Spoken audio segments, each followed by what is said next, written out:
Alrighty, I got all that line and stuff buried yesterday as I took pictures, but I'm mulching my yard. I done all that all the way around the side. I still got a lot to do, but I mean, look at the difference. I used to rake this a couple years ago and put it in wheelbarrows, and I'd have 30 wheelbarrow loads I had to take and dump back in the wooded area, the wood line.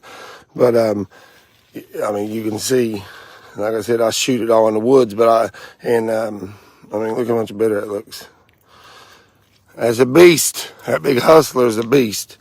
But anyway, thank God that I'm here again today. Praise the Lord that I'm alive. I'm able to have good health, come out here and work, take care of my house, and watch over me, protect me every day, protect anybody watching here, put angels around them, Lord, come into their heart, And I got a lot of stuff to do. I got 2 workers coming today. I actually got to go pick both of them up. I got to leave here in a couple minutes. Got to be here at 10 to pick both of them up. I'm going to work both of them a half a day. And, man, by the time I'm done, everything my wife's been going on about. Sorry, Crystal. But, we got the honey-do list. That honey-do list will be done today. Praise God.